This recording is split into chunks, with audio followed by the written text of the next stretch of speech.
Hello everyone, welcome back to our channel RG Moments।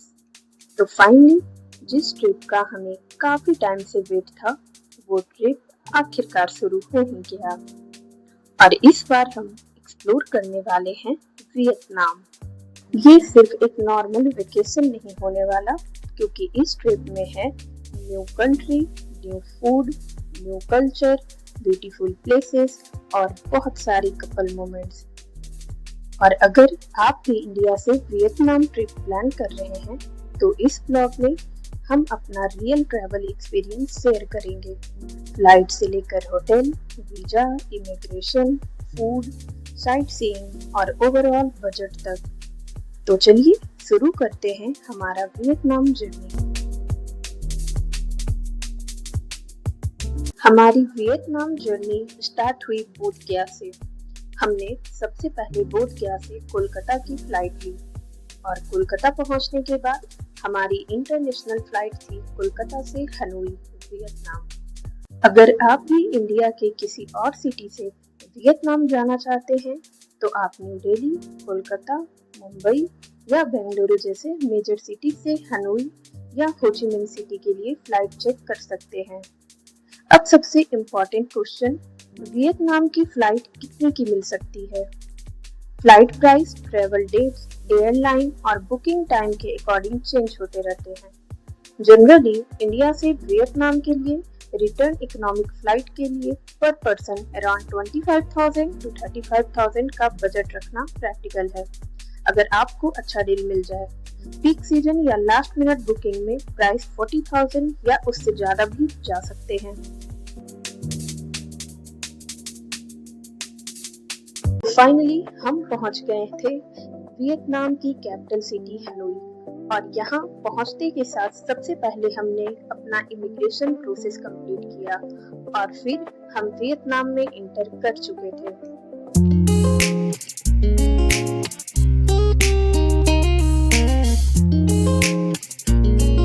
Vietnam की capital Hanoi थी हमारी first destination. Airport से hotel checking, थोड़ा rest और फिर हम रेडी थे हनोई को एक्सप्लोर करने के लिए।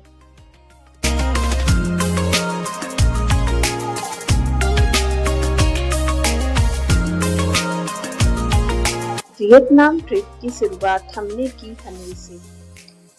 हनोई अपनी ओल्ड स्ट्रीट, लोकल मार्केट्स और यूनिक कल्चर के लिए फेमस है और हनोई में एक जगह ऐसी है जो हमने सिर्फ इंस्टाग्राम और यूट्यूब पर देखी थी, ट्रेन स्ट्रीट। यहाँ रेलवे ट्रैक के बिल्कुल पास छोटे छोटे घर और कैफेज बने हुए हैं। सबसे इंटरेस्टिंग बात ये है कि नॉर्मल टाइम पर यहाँ लोग अपनी डेली लाइफ में बिजी रहते हैं, लेकिन जब ट्रेन आने का टाइम होता है तो पूरा एटमॉस्फेयर ही चेंज हो जाता है। हम भी यहाँ इस यूनिक एक्सपीरियंस को देखने पहुंचे। कैफेज में बैठकर कॉफी एंजॉय करना और फिर ट्रेन को इतनी क्लोज डिस्टेंस से पास होते देखना ऑनेस्टली काफी थ्रिलिंग एक्सपीरियंस था। ट्रेन स्ट्रीट के बाद हम एक्सप्लोर करने वाले थे हनोई का local market. Shopping, street life, local products और वियतनामीज कल्चर को क्लोज से देखना ये परफेक्ट चांस था।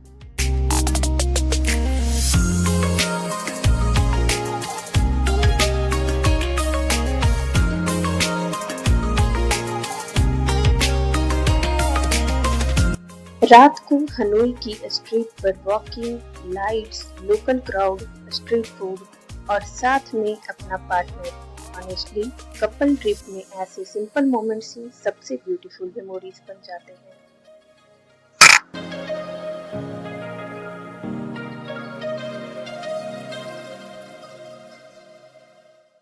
हनोई के बिजी स्ट्रीट के बाद हमारा नेक्स्ट डेस्टिनेशन था वियतनाम का ब्यूटीफुल कोस्टल सिटी दानांग। और दानांग पहुंचते ही सबसे पहले जो चीज अट्रैक्ट करती है वो है इसका ब्यूटीफुल माइकी बीच। दूर तक फैली हुई ब्लू सी, सॉफ्ट सैंड और बीच के सामने हाई राइज होटल्स। यहाँ का वाइब हनोई से बिल्कुल डिफरेंट था। हमने बीच पर थोड़ा टाइम स्पेंड किया, वेव्स एंजॉय की, फोटोज क्लिक की और बस कुछ देर के लिए बिना किसी रश के समुंदर को एंजॉय किया। कभी कभी ट्रिप में साइट सीइंग से ज्यादा इम्पोर्टेंट होती है किसी ब्यूटीफुल प्लेस पर सिंपली बैठना, और माइकी बीच पर हमें वही पीसफुल फीलिंग मिली।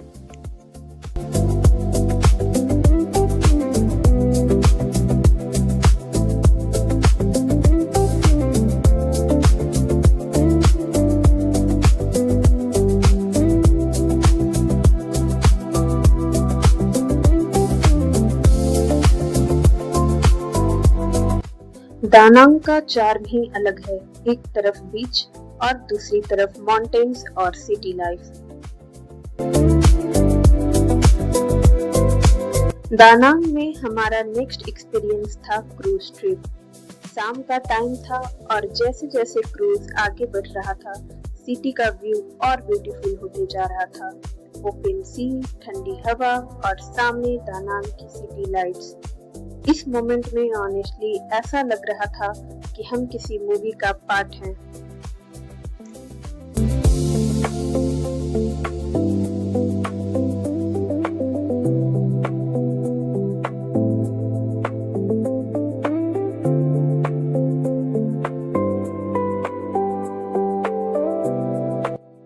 क्रूज पर हमने व्यूज को एंजॉय किया, फोटोज और वीडियोस भी बनाए और थोड़ा रिलैक्स भी किया।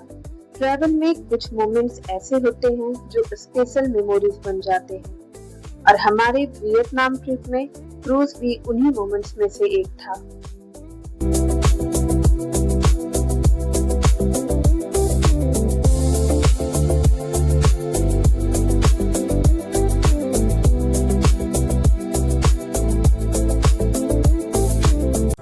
और अब वियतनाम ट्रिप का एक ऐसा डेस्टिनेशन जिसे हम पर्सनली सबसे ज्यादा देखने के लिए एक्साइटेड थे, बाना हिल्स।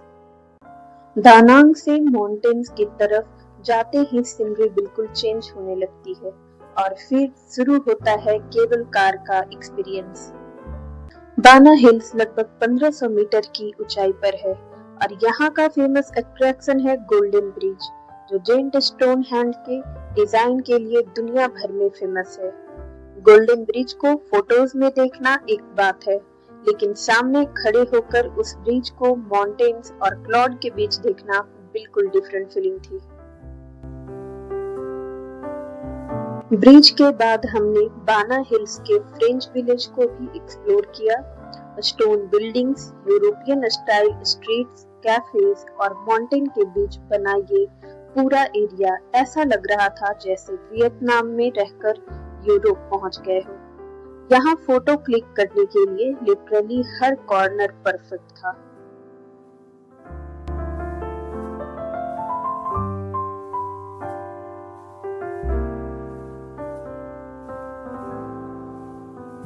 बाना हिल्स का ये आइकॉनिक गोल्डन ब्रिज देखना एकदम अमेजिंग एक्सपीरियंस था। दानांग से बस का सफर कंप्लीट करके हम पहुंच गए थे वियतनाम की सबसे एनर्जेटिक सिटी हो ची मिन सिटी। सफर कंफर्टेबल था और रास्ते भर वियतनाम की खूबसूरती देखने को मिली। और अब शुरू होने वाला था हमारा वियतनाम ट्रिप का लास्ट और सबसे एक्साइटिंग डेस्टिनेशन हो ची मिन सिटी। ये हमारी जर्नी का आखिरी स्टॉप था। यहाँ हम एक्सप्लोर करने वाले थे famous walking street, local market, tasty food और इस सिटी की वाइब्रेंट नाइट लाइफ। सबसे पहले हम एक्सप्लोर करने गए विन थान मार्केट, जहां लोकल मार्केट का रियल वियतनामीज एक्सपीरियंस यहां देखने को मिला।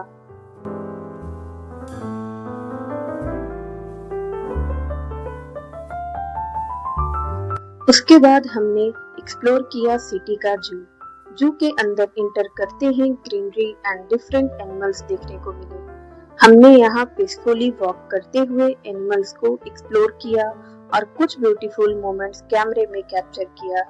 सबसे अच्छी बात ये थी कि एक तरफ हो ची मिन सिटी की मॉडर्न लाइफ एंजॉय कर रहे थे और दूसरी तरफ नेचर और वाइल्ड लाइफ के बीच टाइम स्पेंड कर रहे थे। जू को एक्सप्लोर करने के बाद अब टाइम था हो ची मिन सिटी के नाइट लाइफ को एक्सपीरियंस करने का।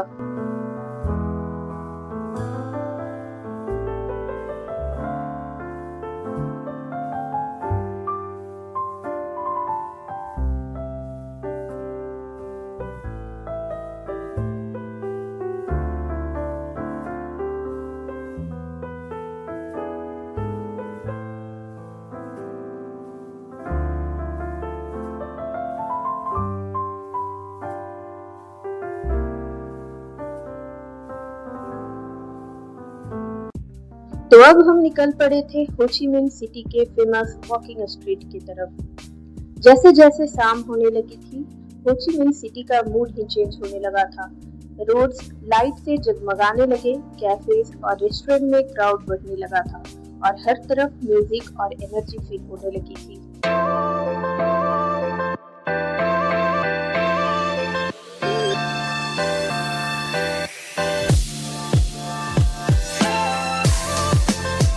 वॉकिंग स्ट्रीट में आपको एक ही जगह पर street foods, restaurant, cafe, music, light और टूरिस्ट की लाइवली क्राउड सब देखने को मिलता है।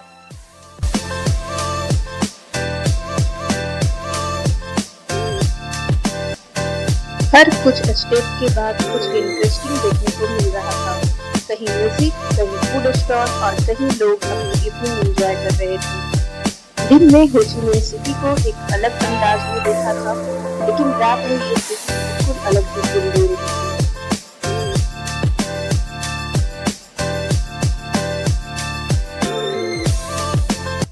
और इस तरह हमारा हो ची मिन्ह सिटी का ये डे वाइल्ड लाइफ से लेकर नाइट लाइफ तक एकदम परफेक्ट एक्सपीरियंस के साथ एंड हुआ।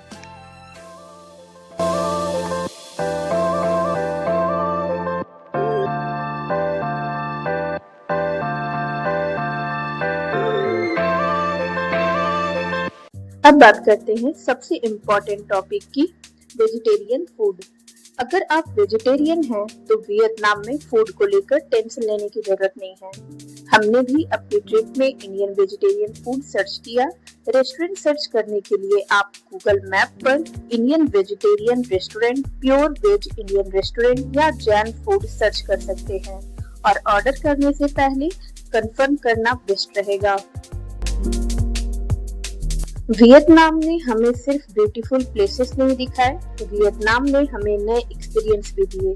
तो गाइस, ये था हमारा वियतनाम कपल ट्रिप। अगर आप भी वियतनाम ट्रिप प्लान कर रहे हैं तो होप करती हूँ हमारा ये एक्सपीरियंस आपके लिए हेल्पफुल रहा होगा।